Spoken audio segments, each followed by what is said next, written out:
how'd you get here?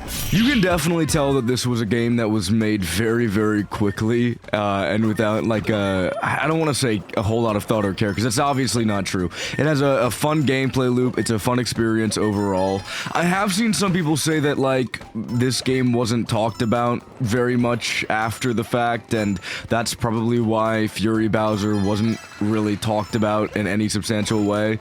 And you know what? That is very true. That is very, very true. The last time that I can remember Fury Bowser being talked about was when there was a death battle done on him and Eggman. Like, come on, dude. That's wild. People do not give a flying fuck about this guy. And it's kind of, it's a little nutty, but I'm also wondering why that's the case. Why people don't really talk about this game ever, if at all now. Like, this was a massive deal at the time. It was kind of a glimpse into what the next 3D Mario game would be. And I have not seen a single soul take this into account when saying, hey, I cannot wait for the next 3D Mario game. Where's the next 3D Mario game? I can't wait for a 3D Mario game like Bowser's Fury, but full and whatever. Like, no one's talking about this shit. Not a single soul. And that's so weird. Because it was, look, it sold like, what, 14 million copies or something? Some insane shit like that.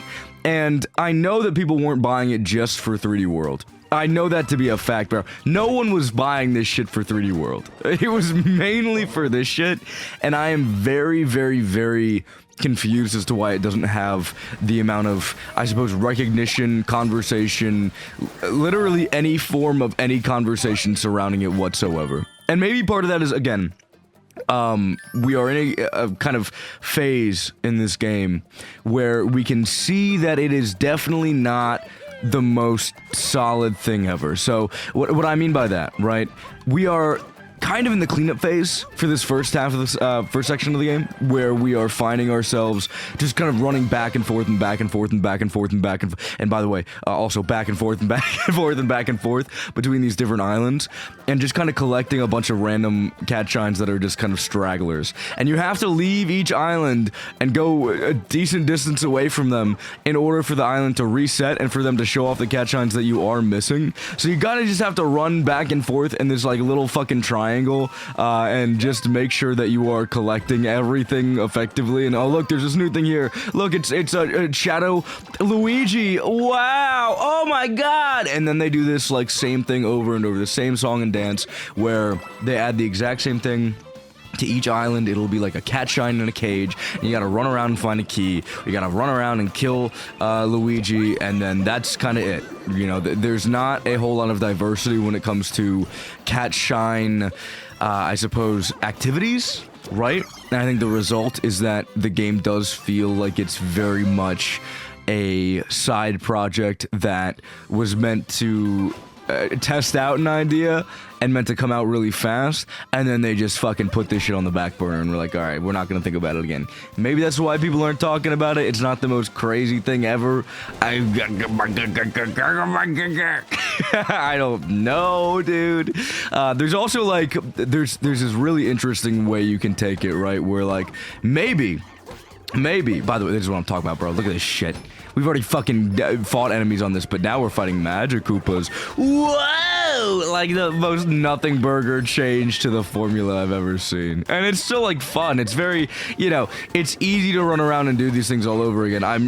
Realistically, I am not upset that they're reusing a lot of the same content. And I talked about this previously, but like, it's fine that they're reusing a lot of the same content because it's a very, very short experience and it doesn't have the time to effectively encroach upon itself, if you will. Like, it doesn't feel like it's something that is annoying because the game is so short that you don't really notice you're doing the same thing over and over and over again, whereas you would notice that in a game like Odyssey that was long as fuck and had a lot of the exact same type of ideas going back and forth and back and forth. So, you know, not a big deal. But I'm definitely starting to kind of feel the fact that this was a short one-off experience that they didn't put a whole lot of time into, in comparison to, like, you know, a normal real 3D Mario game. if that makes sense. Not that this isn't real, obviously, but like, I mean, kind of. Because, look, it's not the next 3D mainline entry, right? They didn't put their whole pussy into this one. They only put, like, half of a pussy into this one. They put one lip into it, man. And, like, it's fine. That's fine for what it is. I'm really digging my hole deeper for myself, bro. The Mario fans are gonna be on my ass for this one. Kill that man! Don't let him escape! He said something bad about Bowser's fit. No one's gonna fucking protect this game with their whole life like that, man. Again, no one's really talking about it. And, okay, what I was saying earlier before I went on my weird fucking tangent, I realistically think that part of that is because, one, there isn't a whole lot to talk about with this, for sure. So the wider gaming community wasn't really discussing it, and I think a lot of the wider Mario community wasn't really discussing it. And at the end of the day, there's a really, really long, effectively cooldown time for the honeymoon phase on Nintendo products. This is something that I think is, you can get really deep into this, and maybe I will, it depends on, like, depends on where my ADHD takes me, but realistically, there's a really long cooldown time for pretty much every single Nintendo game. The honeymoon phase is insane, and you really can't say anything negative or constructive or anything about a Nintendo game that's not just flat out really positive for a really long time after its release. And I feel like for a game like this, which definitely suffers from the same thing, it's a Mario game. You can't say dick about it without people hopping on your ass. You can't say anything negative, you can't say anything constructive, whatever, without people being angry about it. So there was that really long honeymoon phase that kind of, you know, relates to this game. And then beyond that, man, beyond that shit, you also get the fact that it's kind of like a nothing burger of a game at the end of the day. Like, it's a really cool test of a formula, and then that's kind of it, and that's all you can really say about it. And then no one's going to be talking about it later down the line because there's not a whole lot interesting to say about it, if you will. There's not like a lot of content to unpack, so people don't talk about it later, and then you weren't allowed to talk about it when it was released, and now you're stuck in a kind of loop where, like, no one's talking about it, period. Does that make sense? Does that make a lot of sense? Because, like, I remembered seeing, like, maybe 1 or 2 things about Fury Bowser, and then that was it, and I never saw anything about it again. And I realistically think that's because of the honeymoon phase. Otherwise, I feel like people would be more willing to talk about it, more willing and able to discuss their whole perspective on it. By the way, these are the Fury Bowser blocks. And I had some people tell me, like, in the last video where I kind of bitched for way too fucking long about Fury Bowser. Yes, you can kind of play around Fury Bowser, and you can go and do other things, and then do this where, like, when Fury Bowser starts to appear, you run to some Fury Bowser blocks, and then you deal with it and send them away. And there's always going to be something for you to do instead of the Fury Bowser blocks, so you can always make progress towards something, and then have the Fury Bowser blocks as kind of like the get rid of this dickhead, I don't want to deal with him anymore thing, right? And then you can go back to doing what you were doing earlier. That's fine. I don't like that, though. Like, if you can rock with that type of gameplay loop, that's fine, and there's nothing wrong with that. My issue with it is you have to drop everything in order to go run to the Fury Bowser blocks. So that feels like it's interrupting my average flow of gameplay. And I would rather have, you know, these elements, these cat shines that I can go and collect at my own pace, on my own terms, right? I don't like that I have to say, all right, well, fuck, I gotta go get this Fury Bowser block, and then I'll run and do what I was doing earlier. No, if I start something, I want to finish it, and then I want to be able to come back to that shit later, right? I don't like being interrupted. And maybe that's just a me thing. I don't think so. I feel like a lot of gamers don't really like being interrupted like crazy like that. So I feel like, again, that's not a great defense for Fury Bowser. He still kind of sucks as a mechanic, but to each their own at the end of the day. I feel like, oh my god, this is not even related to fucking Bowser's Fury, but, like, there's this very weird thing that happens on YouTube where, like, if you say something on your own YouTube video, people will suspect that you're saying, like, everything and everyone feels this way, like, everything is like this, instead of, you know, your YouTube video being indicative of your opinion. And I don't know if you guys have started seeing this shit, but, like, every single video will be like, in my opinion, I think that, and it's like, dog, it's your video. Like, you don't have to say that shit, dude. We know it's your fucking opinion, man. Like, what are you talking about? It's so goofy. It's so fucking goofy. But yeah, you know, personal perspective at the end of the day. Just keep that in mind, everybody, whenever you watch a YouTube video. Unless someone is like, literally every human being feels this way. Literally every human being loves Fury Bowser. Holy shit, I fucking love Fury Bowser, and everyone else agrees that Fury Bowser is the best ever, and no one has ever disliked him ever. You know, unless someone's fucking talking like that, bro. Like, let's simmer with it. Let's simmer with it. But yeah, I did see, like, some people discuss Fury Bowser, dislike it as an overall mechanic, and I'm glad I'm not fully alone on it, and I'm glad there are some people that were willing to discuss the game in critical detail outside of or during, I should say, the honeymoon phase, because that's really hard to do. The entire internet is against you during that period. Good example of that shit, dude. Tears of the Kingdom, man. Oh my god. Oh my god. Perfect example of the Nintendo honeymoon phase where people would not let you say a single goddamn thing about that. And then finally, after like, I mean, it was a shorter honeymoon phase than usual. It was about, what, like 4 months maybe? I was about to say half a year, it's not true. Probably like 4 months. People started fucking destroying that game. Neryl made a video, where if you don't know who that is, he does like a lot of Zelda stuff, Majora's Mask content, yada yada yada, right? He made a video, which was like, this game fucking sucks, and then people started coming out of the woodworks, and then, oh my god, you know what it was, dude? The White Man video essay came out. That's what happened, man. The White Man video essay came out and people were like, oh my god, it's safe to dislike this thing now. Fucking Scott the Woz made a video on it, man. And everyone loves that guy. That is Nintendo's fucking poster child, man. That's the Nintendo community's poster boy. They love that dude. So when he made a video talking about how it wasn't that good, and when he buttressed all of his points properly to make sure that all the people that were still madly in love with it were at the very least willing to accept that this opinion existed. Like, that was nutso. You have to be so good at buttressing your perspective and being like, the game's good, but the game's great, but the game's great, but, you know, like, you have to do that fucking for every point you've ever made in your entire life, or else people will just completely ignore that shit, because they're like, well, at least he still likes the game.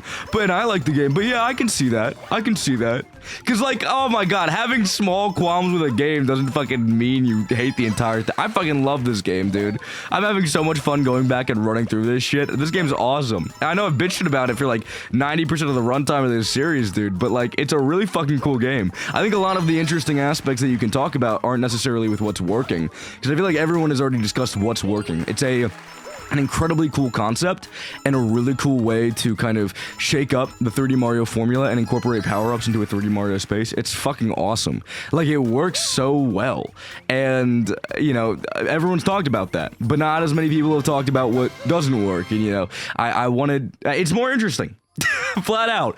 But like, you have to buttress your shit so much if you're gonna talk about what doesn't work. And Scott the Woz did a really good job of that with Tears of the Kingdom, and people that, you know, even suck that game off like crazy, a little bit of a Gluck Gluck 3000 activity, right? They, at least, at the very fucking least, bro, holy shit, they were like, yeah, I can see where you're coming from. But let me tell you, dude, oh my, I made a video, frame one, like the week or two after that game dropped, where I was like, yeah, this game isn't that great, I don't think. It very much feels like Breath of the Wild, and they didn't change that much, and like, I'm not a big fan of it.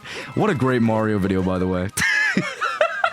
I hope you guys are enjoying. This is fucking Rambles with Sendo DX. Like and subscribe. But like, dude, I made a video where I was like, yeah, this game's not that great, and I think we need to talk about that. It's like, it's genuinely not doing a whole lot, and I feel like we're, you know, kind of getting swindled a little bit. Yeah, I don't see a whole lot of, you know, unique identity with this game, and I'm not super in love with it. And then a lot of people were like, oh, really? That's awesome. You should end your own life. It's like, oh my god, fuck, I can't have anything. I can't have shit in this fucking house. There's a Nintendo household. I wake up and they fucking beat me with a belt over and over again. And they're like, no, no, no. That's the wrong opinion. Try that one again. Try it again, buddy. And then later down the line, months down the line, guess who comes out on top? Guess who has the fucking, guess who, frame one, hipster style, had the fucking community perception locked down, bro.